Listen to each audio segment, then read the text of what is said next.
Olá pessoal, tudo bem com vocês? Eu me chamo Aline Gonçalves e eu faço o curso de Nutrição PE5 e hoje eu vim apresentar para vocês um seminário na cadeira de saúde coletiva. E o seminário que eu vou falar hoje é sobre a Política Nacional de Imunização, a PNI, e dentro desta política eu vou falar sobre a poliomielite, ou mais conhecida como paralisia infantil.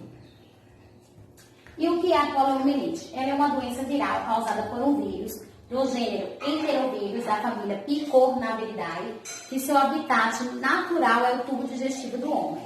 E ele é conhecido também como polivírus e ele se subdivide-se em 3 tipos, 1, 2 e 3.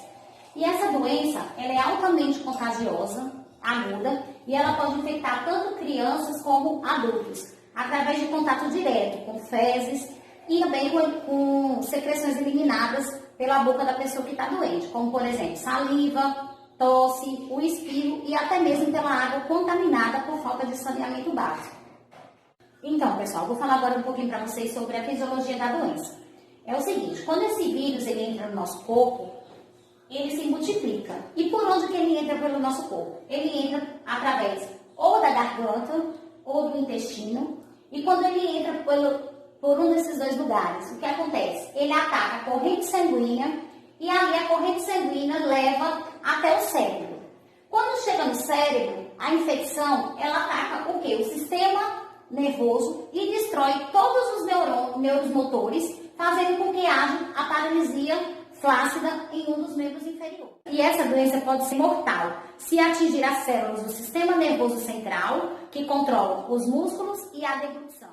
Então, pessoal, vou falar agora um pouquinho para vocês sobre os sintomas. Olha, os sintomas dessa doença é o seguinte: nem sempre há sinais e sintomas aparentes. Vai depender da forma da doença, certo? Da forma que ela vai estar diagnosticada. Então, é assim, pessoal.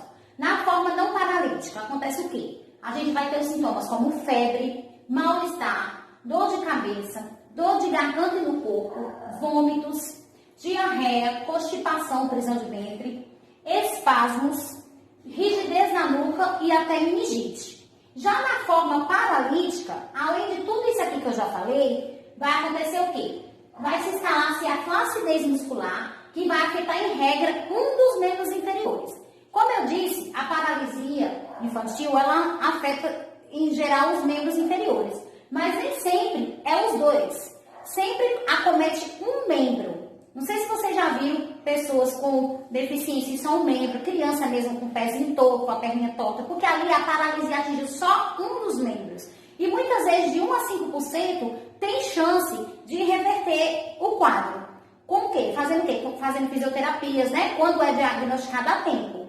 Fazendo fisioterapias, procurando médicos para que possa reverter. Quando não, gente, após 60 dias da doença instalada em nosso corpo, acontece o quê? A paralisia geral, paralisia dos 2 membros inferiores. Então, após 60 dias, existe a sequela, e a sequela será essa, a paralisia infantil dos 2 membros.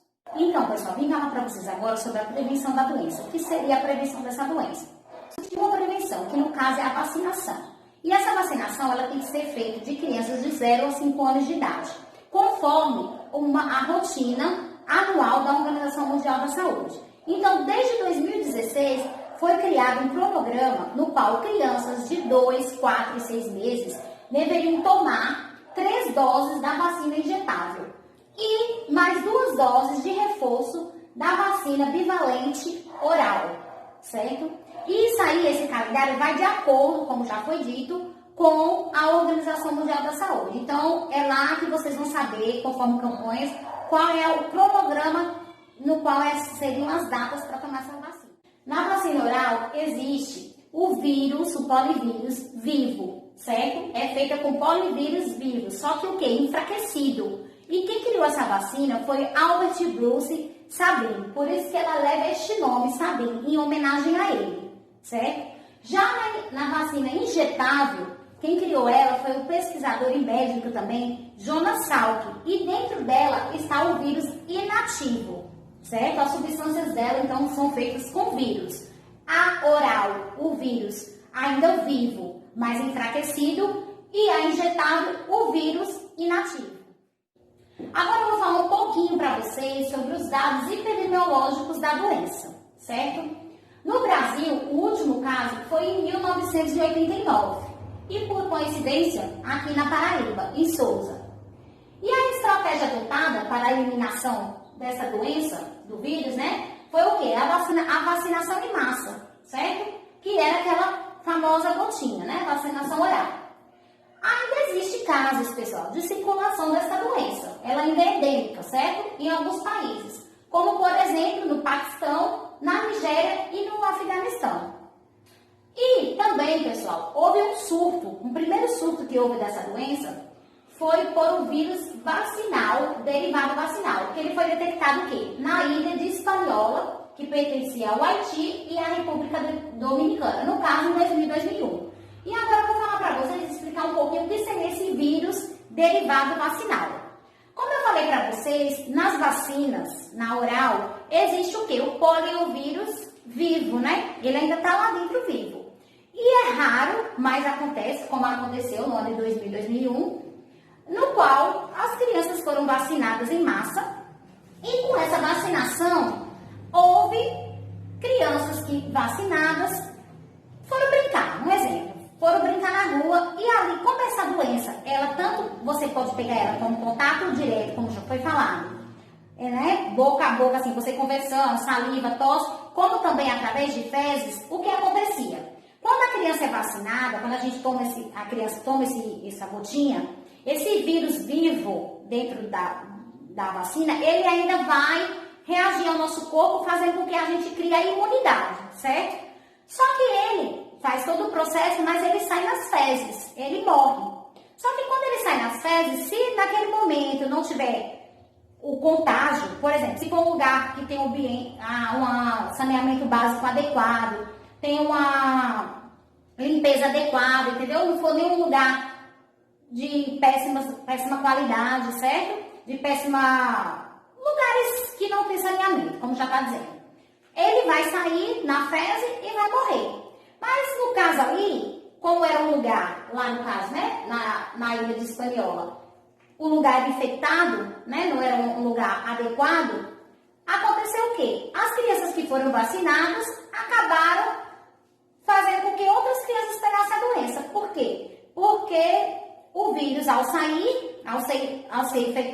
ser tirado nas fezes, ele infectou outras crianças. Então, por isso, houve o surto derivado da vacina, devido ao contato de crianças através das fezes com o vírus ainda ativo, né? E graças a esse surto, teve o quê? A importância da erradicação da poliomielite, né?